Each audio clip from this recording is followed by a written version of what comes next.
वह शहर के एक बड़े होटल में सूर्यकांत की, जो एक सामान्य सा युवक था। वह शहर के एक बड़े होटल में वेटर का काम करता था। उसके सपने थे बड़े कारोबारी बनने के, महंगी गाड़ियां और आलीशान जीवन। पर उसकी जिंदगी में सब कुछ ठीक नहीं चल रहा था। उसके ऊपर कर्ज थे और उसके ऊपर एक दबंग नागपाल की नजर थी, जो उससे पैसे वसूलता रहता था। सूर्यकांत ने तरह तरह के रास्तों से अमीर बनने की कोशिश की। जुए के अड्डों का सहारा लिया, लेकिन वहां उसे हमेशा घाटा हुआ। धीरे धीरे उसकी संपत्ति खत्म होने लगी और कर्जे में डूबता गया। मानसिक तनाव से वह परेशान रहने लगा। एक दिन उसने पुरानी लाइब्रेरी में एक रहस्यमय किताब देखी, जिसमें कई तांत्रिक और यक्षिणी साधना के तरीके लिखे थे। किताब ने उसे प्रभावित किया।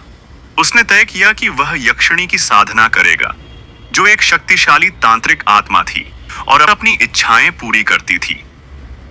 सूर्यकांत ने श्मशान में पुराने पीपल के पेड़ के नीचे सभी आवश्यक सामग्रियों के साथ साधना शुरू की। वह रात भर मंत्र जाप करता और शराब, कच्चा मांस और अन्य सामग्री अर्पित करता। पहले कुछ दिन तो उसे कुछ खास असर नहीं दिखा, लेकिन धीरे धीरे उसके आसपास अजीब घटनाएं होने लगीं। उसकी पत्नी नताशा से उसका रिश्ता बिगड़ने लगा और शहर में उसके दुश्मन बढ़ने लगे। उन महिलाओं की तो बात ही छोड़िए जो उसके करीब आती थीं। वे रहस्यमयी परिस्थितियों में मर जाती थीं। सभी लोग उससे दूरी बनाने लगे। सूर्यकांत का व्यवहार बदल रहा था। उसकी मानसिक स्थिति खौफनाक हो गई थी। एक रात जब वह साधना कर रहा था, उसे यक्षिणी की आवाज सुनाई दी।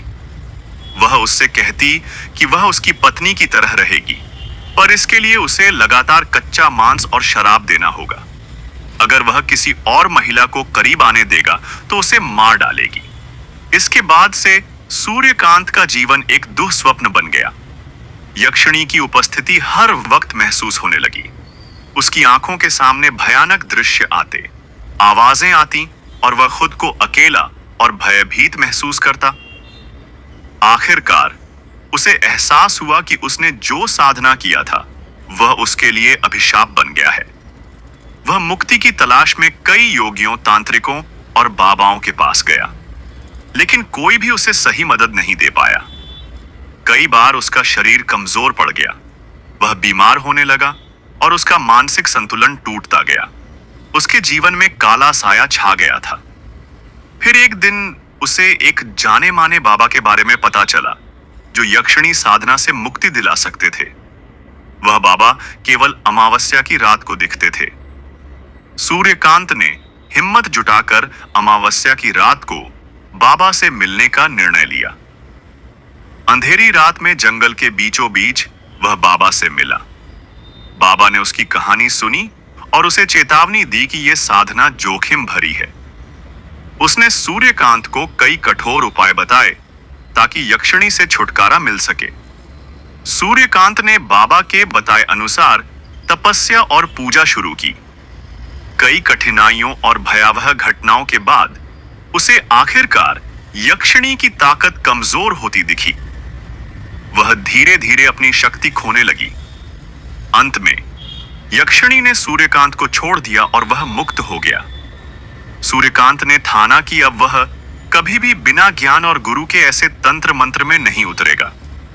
ये कहानी हमें याद दिलाती है कि शीघ्र सफलता की इच्छा में अंधविश्वास और तंत्र मंत्र की ओर नहीं जाना चाहिए। बिना उचित मार्गदर्शन के अनुभवी साधना करना जानलेवा साबित हो सकता है।